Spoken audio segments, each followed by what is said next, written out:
तीन भुवन में सार, बीत राग विज्ञानता। शिव स्वरूप शिवकार,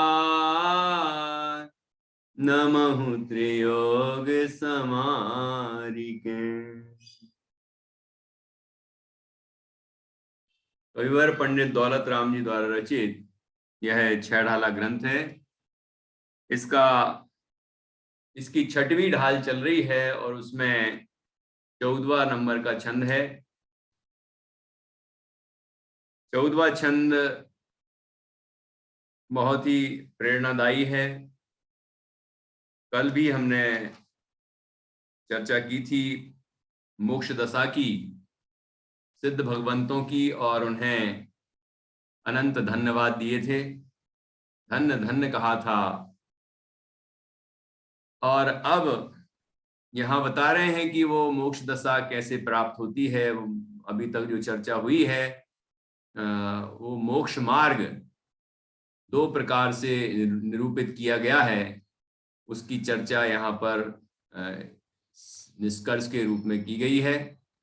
और उसके बाद फिर बहुत सुंदर प्रेरणा कविवर पंडित दौलत राम जी हम सबको देंगे इसी छंद में। तो पहली दो पंक्तियां यहाँ पढ़ते हैं। रत्नत्रय का फल इन दो पंक्तियों में है, उसके आगे फिर आत्महित में प्रवृत्ति का उपदेश, इसकी चर्चा करेंगे। सभी छंद पढ़ें। मुख्योपचार दुभेद यो, बड़ भागी रत्नत्रय धरे। अरु धरेंगे ते शिव लहे, तिन सुयस जल जगमल हरे। मुख्योपचार, मुख्य और उपचार, दुभेद, दो भेद।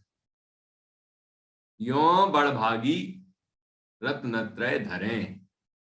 यो मतलब इस प्रकार, जो मुख्य और उपचार के भेद रूप है, ऐसे रत्नत्रय को कौन धारण करते हैं? जो बड़े भाग्यशाली हैं वो धारण करते हैं। बड़भागी किसको कहा था?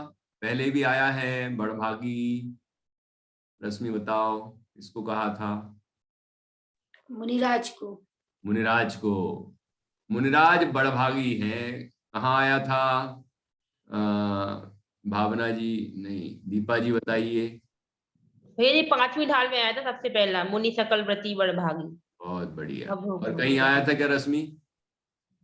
और कहीं तो नहीं आया? यही आया था ना, सकल व्रती बड़भागी भव भोगन तय भय। देखो जान्या सुना रही, सुनाओ।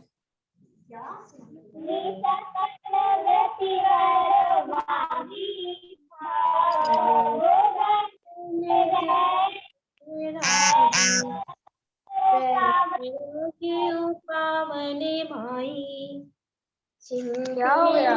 भाई आवाज कम आ रही है। बस बस बस बस बस बेटा बस। बहुत बढ़िया। अभी आपका ये 6 डाला पूरी होने दो, उसके बाद आप स्पेशल सुनेंगे तीनों से, है ना। आपके भी पूरी 6 डाला कंप्लीट हो जाएगी, फिर आपको इनाम भी मिलेगा। और इनाम देने वाले जरा अपनी जेब को खाली करने के लिए उत्साहित हो जाएं, पहले से तैयार हो जाएं। तो देखो यहाँ पर बड़भागी ये शब्द का प्रयोग किया है। तो बड़भागी कौन? कि जो दिगंबर मुनिराज हैं, निर्ग्रंथ संत हैं, वे मुनिराज बड़े भाग्यशाली हैं। उन्होंने रत्नत्रय को धारण किया, सम्यक दर्शन, सम्यक ज्ञान और सम्यक चारित्र की एकता रूप रत्नत्रय को धारण किया। और रत्नत्रय का निरूपण दो प्रकार से किया गया है, जो यहाँ तीसरी ढाल से लेके अभी तक हम सभी पढ़ रहे हैं। तो उसमें मुख्य और उपचार, यहाँ मुख्य का अर्थ क्या है और उपचार का अर्थ क्या है? ऐसा नहीं कि मुख्य का मतलब हमेशा मुख्य ही रहता है वो, मुख्य का मतलब निश्चय और उपचार का अर्थ है व्यवहार, या ऐसा कह सकते हैं जो मुख्य रत्नत्रय है, मतलब ये जिससे ही वास्तव में संवर पूर्वक निर्जरा होके मोक्ष की प्राप्ति होती है, वो मुख्य। और जो उसका जो सहचर होता है, जो उसमें निमित्त भूत होता है, जो उसके लिए एक भूमिका तैयार करता है, बाहर से जो सही समझ लीजिए सपोर्ट करता है ना, वो उपचार से मोक्ष मार्ग कहलाता है। जो बाह्य तप हैं, जो 28 मूलगुण हैं, जो ये बाहर जो गुप्तियां कही हैं, जितना भी व्यवहार चारित्र कहा गया है, ये सब निश्चय चारित्र में निमित्त है, तो इसलिए इसको व्यवहार से चारित्र कहा जाता है। तो मुख्य चारित्र कौन सा हुआ, मुख्य रत्नत्रय कौन सा हुआ, जिससे संवर निर्जरा होती है, जिससे संवर पूर्वक निर्जरा होके मोक्ष की प्राप्ति होती है, वह रत्नत्रय तो मुख्य, उसको कहते हैं निश्चय रत्नत्रय। तो इस अर्थ में यदि मुख्य कहें तो कोई समस्या नहीं है कि मुख्य क्यों कहा उनको निश्चय रत्नत्रय को, क्योंकि उससे ही संवर निर्जरा होती है। ये व्यवहार रत्नत्रय से तो पाप का संवर होता है, करे पाप की हानि, लेकिन शुभ और अशुभ दोनों भावों का अभाव होने पर शुद्ध भाव होता है और उससे मोक्ष की प्राप्ति होती है। क्योंकि यदि पाप की हानि हो जाए, अशुभ भाव ना हो लेकिन शुभ भाव होता रहे, तो पुण्य प्रकृतियां बनती रहेंगी, कर्म बंधेंगे ना, कर्म का बंधन होता रहेगा, और घातीय कर्म की प्रकृतियां भी बनती हैं जो कि पाप रूप हैं, सारी पाप रूप होती हैं वो घाती कर्म की प्रकृति, तो वो कर्म भी बंधेंगे। तो जिससे बंधन होगा उससे मुक्ति कैसे होगी, जो बंधन का कारण होगा उससे वो मोक्ष का कारण कैसे होगा, इसलिए वो उपचार से मोक्ष मार्ग कहा गया। और मुख्य वो जिससे कि नए कर्म ना आए और पुराने कर्म झड़ जाएं, और सारे कर्मों का क्षय होने पर जिससे मोक्ष की प्राप्ति हो जाए, वह रत्नत्रय मुख्य है। उसको कहते हैं निश्चय रत्नत्रय, उसको कहते हैं अभेद रत्नत्रय, उसको कहते हैं सत्यार्थ मोक्ष का मार्ग, निश्चय मोक्ष मार्ग, ठीक है, वही सच्चा धर्म है, वही मोक्ष की प्राप्ति का कारण है। ऐसे अनेक तरह से कहा जाता है। वीतराग रत्नत्रय, वीतराग मोक्ष मार्ग है, ठीक है। तो ऐसा यहाँ समझना चाहिए। तो यहाँ लिखा मुख्योपचार दुभेद, दो भेद हैं ऐसे, मुख्य और उपचार, निश्चय और व्यवहार, दो भेद हैं रत्नत्रय के। और जो बड़े भाग्यशाली हैं ऐसे दिगंबर मुनिराज, वे ही दोनों तरह के मोक्ष मार्ग को धारण करते। कोई ऐसा ना समझ ले कि जो मुख्य है उसको ही कोई धारण कर ले और जो उपचार है उसको धारण ही ना करे, ऐसा संभव ही नहीं है। जिसके मुख्य होगा उसके उपचार जरूर होगा, जरूर होगा। मोक्ष मार्ग में वो इस तरह का व्यवहार आए बिना रहता ही नहीं है, ये नियम से आता है। लेकिन कोई बाहर का व्यवहार धारण कर ले जिसको उपचार से मोक्ष मार्ग कहा, लेकिन निश्चय से शून्य हो, ये हो सकता है। ये हो सकता है कि अंदर में कसाओं का अभाव ना हो, निश्चय रत्नत्रय ना हो, ये तो हो सकता है, लेकिन उसको मोक्ष की प्राप्ति नहीं होगी, क्योंकि निश्चय रत्नत्रय से ही मोक्ष की प्राप्ति होती है, इसलिए उसको कहा मुख्य, ठीक है। मुख्योपचार दुभेद यो बड़भाग रत्नत्रय धरे, धरे अरु धरेंगे, धरें और धरेंगे, जो धारण करते हैं ऐसे रत्नत्रय को, निश्चय व्यवहार रत्नत्रय को जो धारण करते हैं, ठीक है, और जो धरेंगे, धारण करेंगे, ते शिव लहें, वे मोक्ष की प्राप्ति करेंगे।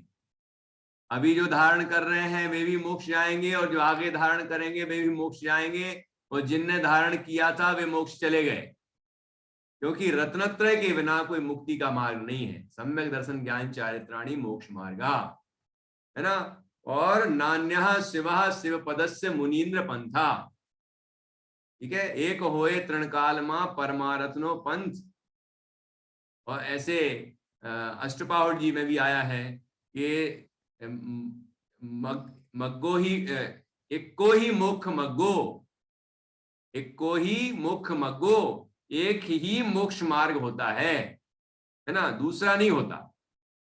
तो इस तरह सभी आचार्य और ज्ञानी ये बात कहते हैं और हमें इस बात को दृढ़ रखना है कि यदि हम सुखी होना चाहते हैं तो यही मार्ग है, दूसरा कोई मार्ग नहीं है।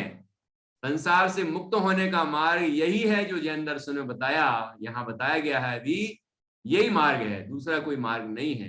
कह रहे हैं ऐसे रत्नत्रय को जिन्होंने धारण किया वे बड़े भाग्यशाली हैं, और जो आगे धारण करेंगे वे भी भाग्यशाली होंगे, और दोनों ही मुक्ति की प्राप्ति करेंगे, मोक्ष प्राप्त करेंगे। और तिन सुयस जल जग मल हरे, कि तिन मतलब उनका सुयस रूपी जल, उनकी प्रसिद्धि, उनका नाम, उनकी जो हम ख्याति, ठीक है, उनकी जो हम उनका जो हम पूजन करते हैं, भक्ति करते हैं, जय गान करते हैं, वह जग मल हरे, जगत के जीवों का मल हर लेते हैं, दूर कर देते हैं। मतलब हम यदि ऐसे तीर्थंकरों का, ऐसे अरहंत भगवंतों का, सिद्धों का, ऐसे साधुओं का, ऐसे पंच परमेश्वरियों का हम जयगान करते हैं, गुणगान करते हैं, उनके अनुसार हम प्रवर्तन करते हैं, तो हमारे अंदर जो विकृतियां हैं, जो पाप हैं, जो कसाएं हैं, जो विकार हैं, वो सारे समाप्त हो जाते हैं। ठीक है ना। और ये कोई ज्यादा आश्चर्य की बात नहीं है, जैसा भक्तामृत में हमने पढ़ा था, नात्यद्भुतम, पढ़ा था कि नहीं। ये कोई ज्यादा आश्चर्य की बात नहीं है कि भगवान जिनेंद्र की भक्ति करने वाला भगवान के समान बन जाता है, इसमें कोई आश्चर्य की बात नहीं है। ठीक है ना। तो तिन सुयस जल जग मल हरें, इस तरह से यहाँ दो पंक्तियां कही, इनमें मोक्ष मार्ग का निरूपण दो तरह से है, ये बात भी आ गई। और जो ऐसे मोक्ष मार्ग को धारण करेंगे, कर रहे हैं और करेंगे, वे मोक्ष की प्राप्ति करेंगे, और उनका यश, उनका नाम, उनकी प्रसिद्धि, उनका यशगान वो जगत जन के, हम सबके कर्म मल का, विकारों का, पापों का नाश करने वाला है। ऐसा प्रभु की भक्ति का, देवसास गुरु की भक्ति का ये प्रभाव है, ऐसे देव गुरु धर्म की भक्ति का ये महात्म है जो यहाँ बताया। अब देखिए हम सबको प्रेरणा, ये प्रेरणा लेनी है हम सबको। देखो क्या कहा है आगे,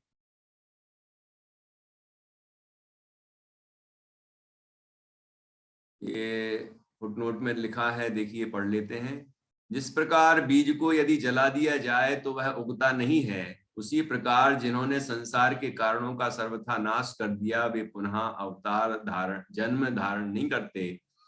अथवा जिस प्रकार मक्खन से घी हो जाने के पश्चात पुनः मक्खन नहीं बनता, उसी प्रकार आत्मा की संपूर्ण पवित्रता रूप अशरीरी मोक्ष दशा परमात्म पद प्रकट करने के पश्चात उसमें कभी अशुद्धता नहीं आती, अर्थात संसार में पुनः आगमन नहीं होता। ये ऊपर वाले छंद के भाव में आया था। आगे देखो क्या कहते हैं आगे,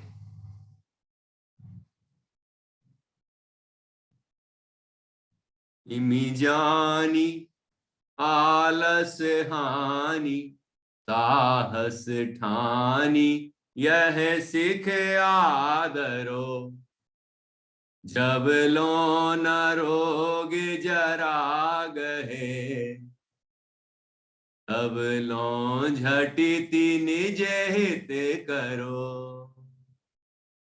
क्या कह रहे हैं प्रतिष्ठा, क्या कह रहे हैं? देखो ये बच्चों से कह रहे हैं कि बड़ों से कह रहे हैं कि हम सभी से कह रहे हैं।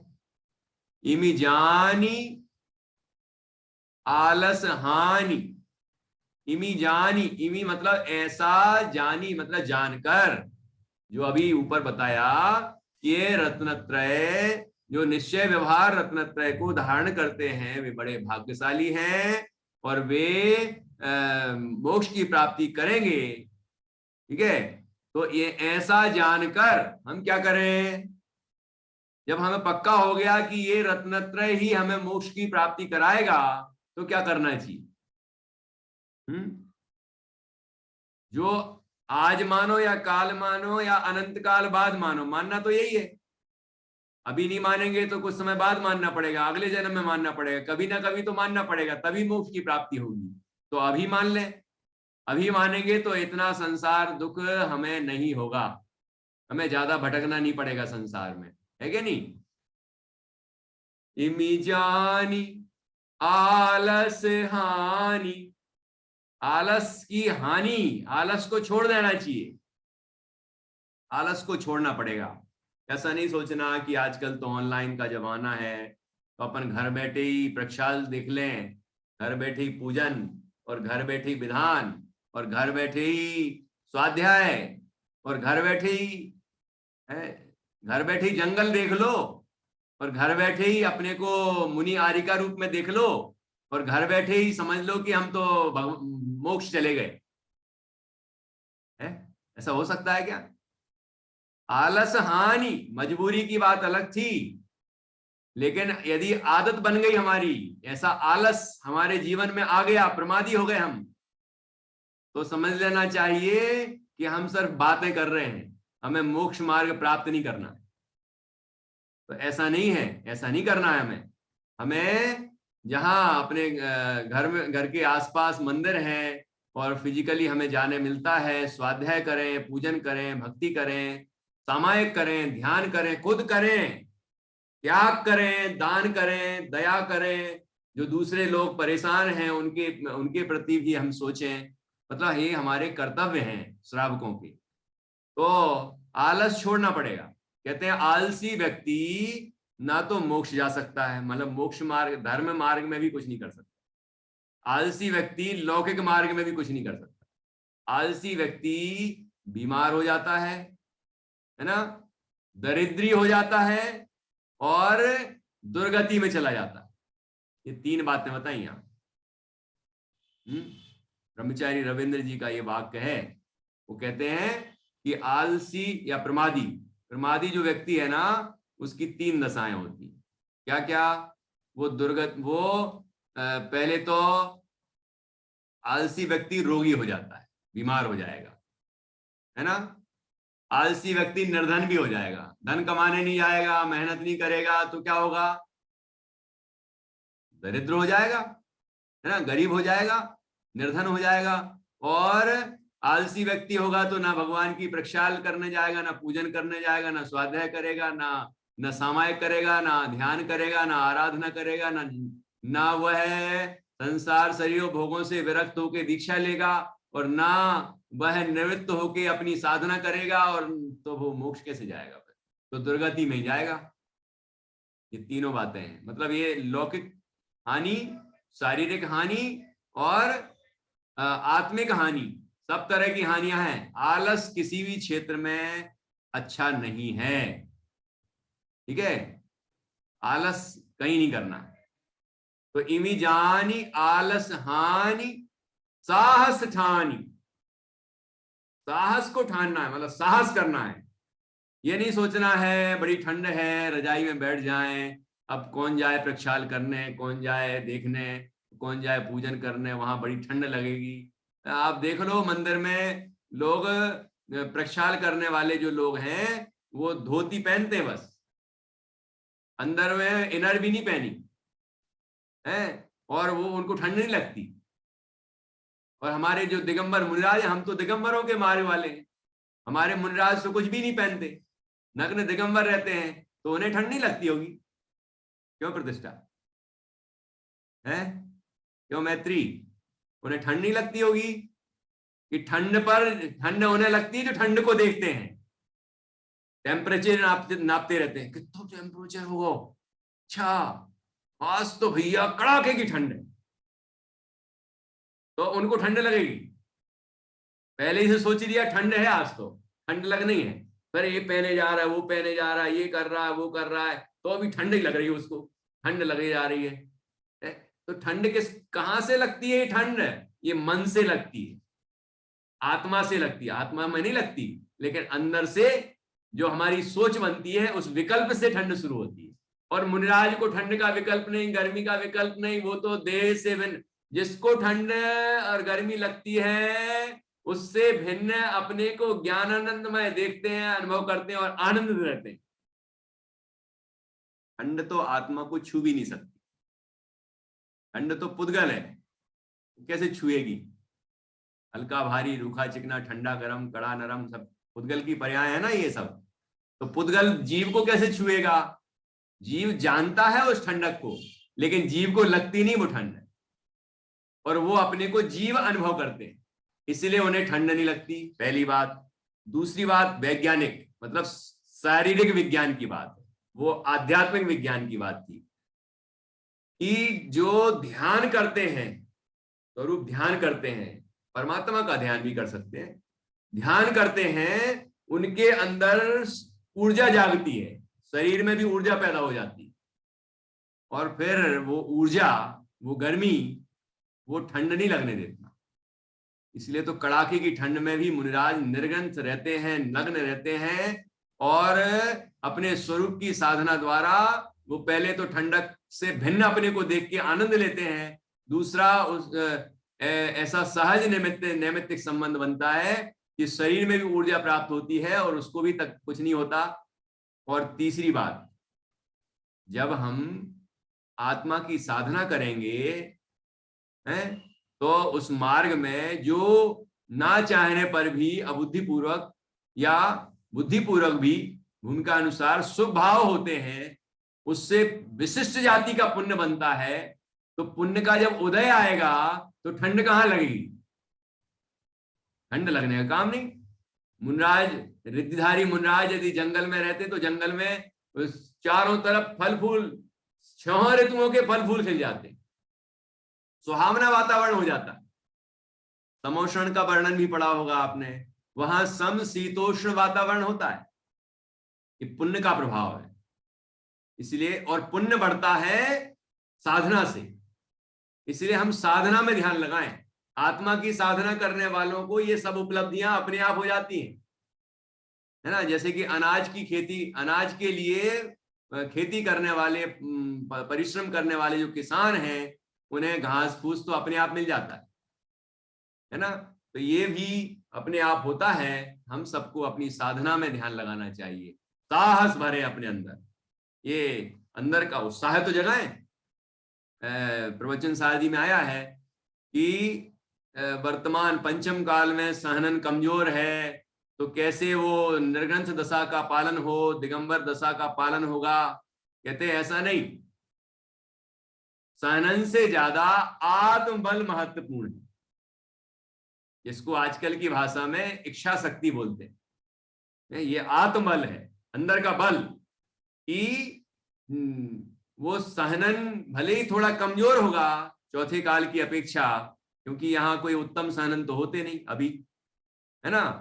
तो उत्तम ना होने पर भी इतना तो है ही कि छठवें सातवें गुण स्थान तक यह पंचम काल में जीव अपनी साधना प्राप्त कर सकता है, 7वें गुण स्थान तक जा सकता है, और महाव्रतों का, मूल गुणों का निरतिचार पालन कर सकता है, ठीक है, और उत्तर गुणों का भी पालन कर सकता है। तो इतना तो सामर्थ्य इस शरीर की सहनन में है। इसलिए सहनन का बहाना नहीं बनाना चाहिए, हमें आत्मबल को जगाना चाहिए, अंदर के बल को, ठीक है। तो क्या शिक्षा दे रहे हैं पंडित दौलत राम जी? इमी जानी आलस हानि, साहस ठानी यह सिख आदरो। इस शिक्षा का आदर करो। शिक्षा देते हैं, लोग आदर नहीं करते, तो वो शिक्षा असर नहीं कर सकती, कभी नहीं कर सकती। भले ही याद कर लें और हम पेपर दे दें और स्टार मिल जाए और 10 CGPA मिल जाए और 100% मार्क्स मिल जाए, लेकिन शिक्षा का आदर नहीं किया और शिक्षक का आदर नहीं किया और जिनसे वो शिक्षा मिलती है उन पुस्तकों का आदर नहीं किया, तो वो शिक्षा लगने वाली नहीं है, असर नहीं करेगी। बस वो रटंत विद्या हो जाएगी, मार्क्सशीट दे देगी, उससे अलावा उससे ज्यादा कुछ नहीं होने वाला। यहां तो मोक्ष मार्ग की शिक्षा आएगी। ये आदर पूर्वक ग्रहण करें, बड़े आदर से, सम्मान से। ये अहोभाव है, ये अहोभाग्य है कि हमें ये शिक्षा मिल रही है। ये श्री गुरु हमारे ऊपर ये उपकार कर रहे हैं, हमें ये शिक्षा प्राप्त हो रही है ना। इमी जानी आलस हानि, साहस ठानी यह सिख आदरो। इस शिक्षा का आदर करना है। क्या है शिक्षा? जब लो न रोग जरा गहे, तब लो झटिति निज हित करो। ये भैया जब तक रोग और बुढ़ापा ना आ जाए तब तक हमें क्या करना है? अपना हित कर लेना। ठीक है, तो जब आएगा, अभी तो हम लोग 40 के हुए हैं, है ना, अभी तो 60 के होंगे, उसके बाद बुढ़ापा, उसके बाद आएगा। बुढ़ापा तो उसके बाद आएगा ना, तो तब कर लेंगे। लेकिन कह रहा है झटिति, झट करो, झट। मैं बुंदेलखंड में बोलते हैं झट करो, झट करो। ये देखो शब्द है, ये है ना, झटिति। संस्कृत के मूल शब्द है ये। हमारे यहाँ बोलते तप्त उर्वी, ततूरी बोलते, ततूरी। मैं ब्रह्मचारी कल्पना मैंने समझाती थी, ततूरी कैसे निकला? तप्त उर्वी से बना ततूरी। तो ततूरी वो उसका वो मतलब तद्भव है, तत्सम शब्द है तप्त उर्वी। उर्वी मतलब धरती, तप्त मतलब तपी हुई। ततूरी लग रही मतलब धरती जब गर्म होती है तो हम कहते ततूरी लग रही। ये संस्कृत से निकले हुए शब्द हैं। तो यहां भी झटिति, झटिति मतलब शीघ्रता से, जल्दी से, देर मत करो। ये ना सोचो कि 60 साल होने के बाद बुढ़ापा आएगा फिर मैं करूंगा, कि नहीं, रोग भी तो लिखा है। रोग, अब देखो महामारी फिर से थोड़ी सी अपना फन फैलाने लग गई है? तो अब कभी जकड़ ले, कोई भरोसा है क्या? है तो अपन को तो जितने जल्दी हो, रोग हो ना हो, ना ही हो, वो अच्छा है। क्योंकि हम समाधि की भावना में तो यही करते हैं, भावना कि भाई जब तक वो क्या है, अंतिम पंक्तियां कि नहीं वेदना सतावे और कोई कसाय भी नहीं जागे, है ना। जागे नहीं कसाय, नहीं वेदना सतावे, है ना।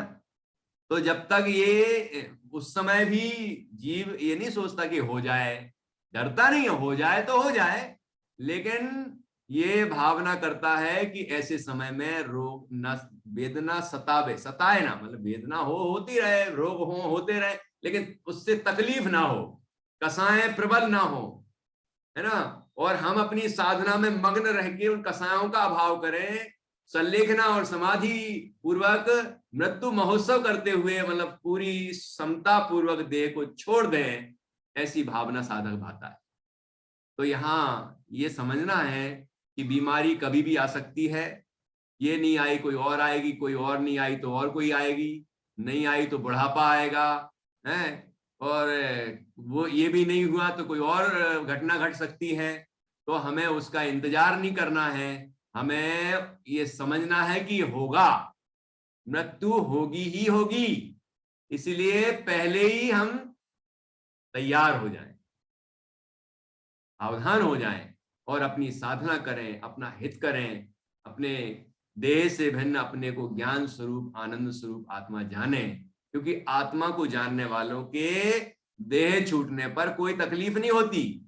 समाधिमण पाठ में कहा है ना, जो निज पर को ज्ञान होए तो मरण समय दुख काई। लिखा है कि नहीं कि निज और पर का भेद ज्ञान हो जाए तो मरते समय कोई दुख नहीं होता। इसलिए हमें निज पर का भेद ज्ञान करना है। हमें देहादिक से भिन्न समस्त परिवार, कुटुंब, धन संपदा, सब पर पदार्थों से भिन्न अपने को ज्ञान आनंद स्वरूप आत्मा देखना है, अनुभव करना है। ये कार्य करेंगे तो ही हमारा कल्याण हो। क्योंकि परद्रव्यंते भिन्न आप में रुचि सम्यक्त भला है ना। आप रूप को जान पनो सु सम्यक ज्ञान कला है। आप रूप में लीन रहे थे सम्यक चार सोई। तो ये अपने को जाने बिना तो कोई धर्म का प्रारंभ ही नहीं हो सकता। तो अपने को जानना है। लिख रहे हैं ना, निज हित करो, अपना हित करो। अपना हित किस बात में है? आत्म को हित है सुख, सो सुख आकुलता बिन कहिए। आकुलता, हाँ ये बच्चे सुनाना चाहते, सुनाओ सुनाओ।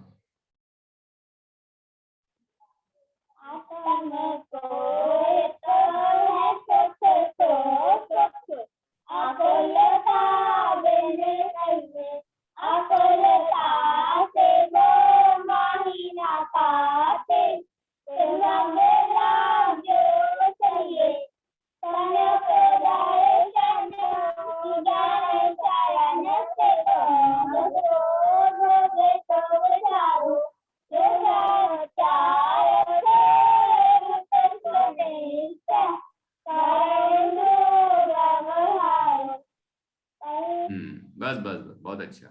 देखो ये बात जो मोक्ष मार्ग के शुरुआत में कही, वही बात निष्कर्ष के रूप में यहाँ अंत में कही जा रही है ना। शुरुआत वहीं से हुई थी ना, तीसरी ढाल का पहला छंद, वहां से मोक्ष मार्ग की चर्चा शुरू हुई थी। तो उसमें पहले ही कह दिया कि आत्मा का हित क्या है? सच्चा सुख। वह सुख कैसा? आकुलता से रहित निराकुल सुख प्राप्त करना ही आत्मा का हित है। आत्मा का कल्याण उसमें ही, आत्मा का भला उसमें ही है। अब वो आकुलता किसमें नहीं है? कि मोक्ष में नहीं है। तो मोक्ष मार्ग में लगना चाहिए। मोक्ष को प्राप्त करने का जो मार्ग है उस मार्ग में लगना चाहिए। वो क्या है? कि सम्यक दर्शन, सम्यक ज्ञान, सम्यक चारित्र की एकता, वह मोक्ष का मार्ग है। कहा था कि नहीं? वही बात यहां कह रहे कि मुख्योपचार दुभेद यो बड़भागी रत्न त्रय धरे, अरु धरेंगे ते शिव लहे, तिन अकथ तिन स्वयस जग जल मल हरे, इमी जानी आलस। अब इतना पूरा जान लिया तीसरी ढाल से छठवीं ढाल तक। अब क्या करना है? इमी जानी आलस हानि, साहस ठानी यह सिख आदरो, जब लो न रोग जरा गहे, तब लो झटित निज हित करो। जल्दी से हित कर लेना चाहिए, क्योंकि बीमारी जब आती है ना, सिर दर्द भी हो जाए, थोड़ी सी बीमारी, सिर दर्द, परिणाम नहीं लगते, बदन दर्द हो रहा है, बुखार आ रहा है, खांसी आ रही है, ये छोटी छोटी बीमारी जो मौसम के अनुसार आती रहती हैं, आती जाती रहती हैं, यही आ जाती हैं तो परिणाम विचलित हो जाते हैं। ठीक है, बाहर में थोड़ा बहुत भी कुछ ना कुछ अस्त व्यस्त हो जाए, परिवार में किसी में आसपास भी, तो परिणाम विचलित हो जाते हैं। जब इतने में हमारे परिणाम विचलित हो जाते हैं, तो जब बड़ी बीमारी आएंगी तो फिर हम क्या करेंगे? तो क्या करना है कि जब हमारे अनुकूलता है, जब ये बाहर में सब अनुकूलता है, अभी बीमारी नहीं है, बाहर में भी कोई दिक्कत नहीं है, ऐसे अनुकूल वातावरण में हमें अपना हित कर लेना चाहिए। हमें भेद विज्ञान का अभ्यास करना चाहिए, आत्मा का अनुभव करना चाहिए। हमें जिनने आत्मा का अनुभव किया है, उन देव शास्त्र और गुरु देव पंच परमेष्ठी का हमें ध्यान करना चाहिए, उनसे हमें प्रेरणा लेना चाहिए, उन जैसा बनने की भावना करनी चाहिए, है ना। उनका समागम मिले तो सत्संग करना चाहिए, स्वाध्याय करना चाहिए जिनवाणी का। ठीक है, ज्ञानियों का समागम करें और खुद उसका मंथन करें, और अपने जितना जल्दी हो सके आत्मानुभव प्राप्त करें, भेद विज्ञान प्रकट करें। ये कार्य हमें जल्दी से जल्दी करना चाहिए, और संसार शरीर और भोगों से विरक्त होकर हमें निर्ग्रंथता की भावना करनी चाहिए। निर्ग्रंथ संत बनकर अपने स्वरूप की साधना को पूर्ण करके और संसार सागर से पार होने का पुरुषार्थ करना चाहिए। यही प्रेरणा यहाँ पर दी है, इसी में हमारा हित है और यही करने के लिए पंडित दौलत राम जी ने यहाँ प्रेरणा दी है और शीघ्रता से ऐसा कार्य करने के लिए कहा है और वो हमें सभी को करना है। अब एक बार यहाँ भावार्थ पढ़ लेते हैं और फिर हम आज की चर्चा को पूर्ण करेंगे। फिर कल ये ग्रंथ की का अंतिम छंद पढ़ेंगे। बहुत सुंदर है, बहुत जोरदार छंद है अगला, वो पढ़ेंगे हम। अभी पहले भावार्थ पढ़ते हैं। जो सत्पुरुषार्थी जीव सर्वज्ञ वीतरागी कथित निश्चय और व्यवहार रत्नत्रय का स्वरूप जानकर, उपादेय तथा हे तत्वों का स्वरूप समझकर अपने शुद्ध उपादान आश्रित निश्चय रत्नत्रय को अर्थात शुद्धात्माश्रित वीतराग भाव स्वरूप मोक्ष मार्ग को धारण करते हैं तथा करेंगे, वे जीव पूर्ण पवित्रता रूप मोक्ष मार्ग को प्राप्त होते हैं और होंगे। गुणस्थान के प्रमाण में शुभराग आता है, वह व्यवहार रत्नत्रय का स्वरूप जानना तथा उसे निश्चय से उपादेय न मानना, उसका नाम व्यवहार रत्नत्रय का धारण करना है। स्वरूप जानना है ना, वो अपने जीवन में मोक्ष मार्ग में आएगा, है ना, उसका पालन भी किया जाएगा दृढ़ता से, है ना, लेकिन उसे मोक्ष मार्ग नहीं मानना, ये भी श्रद्धा रहती है। ये स्वभाव जो आ रहे हैं व्रतशील समाधि के, ये मोक्ष मार्ग नहीं है।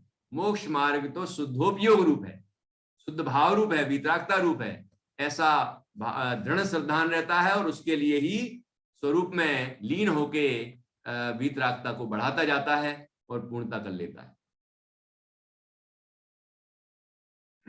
जो जीव मोक्ष को प्राप्त हुए हैं और होंगे, उनका सुकीर्ति रूपी जल कैसा है कि जो सिद्ध परमात्मा का यथार्थ स्वरूप समझकर सोन्मुख होने वाले भव्य जीव हैं, उनके संसार रूपी मल को हरने का निमित्त है, ऐसा जानकर सच्चा पुरुषार्थ करके यह उपदेश अंगीकार करो।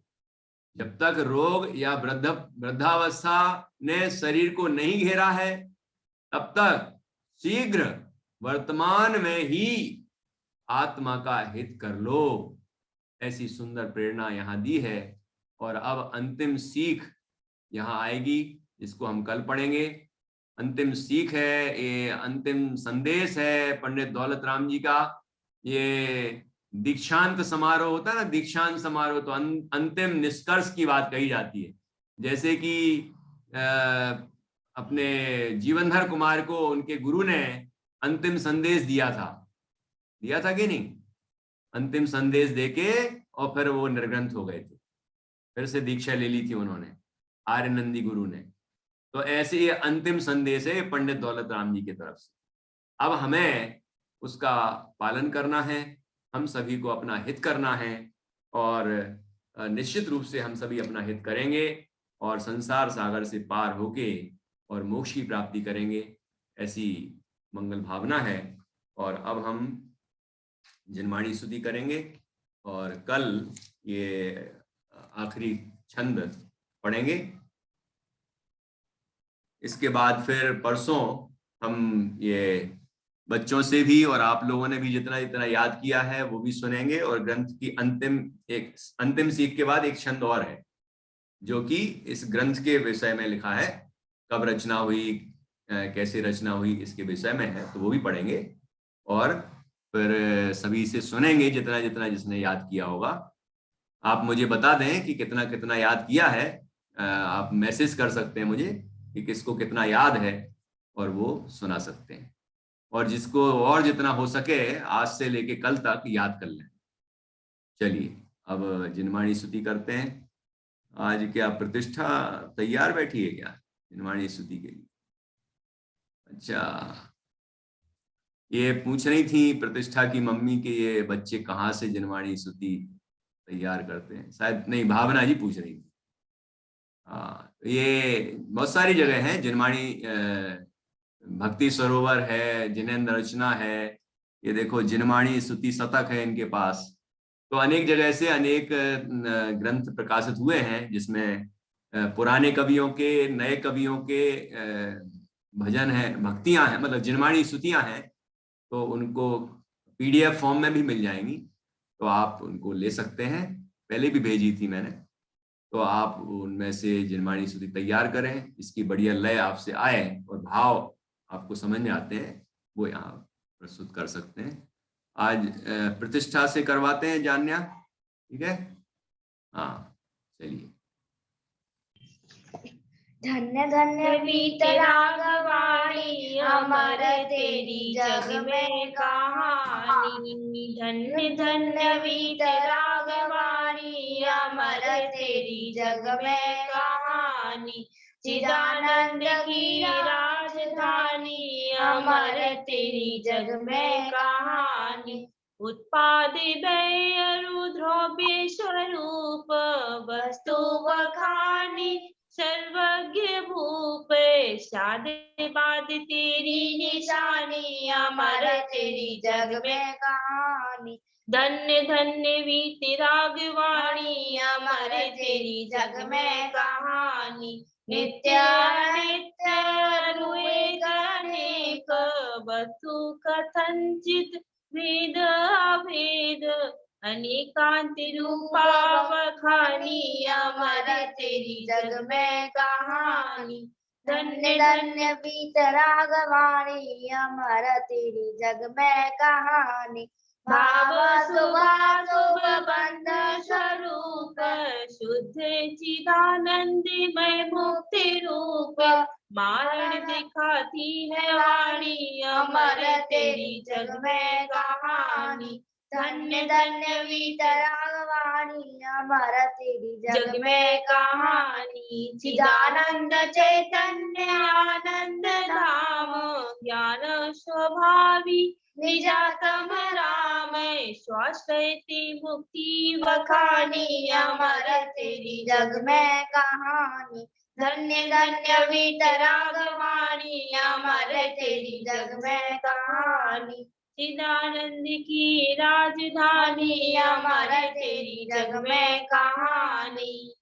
पूरी जिनवाणी माता की जय। जय महान जिन धर्म की जय। जय हो, जय हो। सभी नमो नमो के माध्यम से पंच परमेश्वर का स्मरण करते हैं।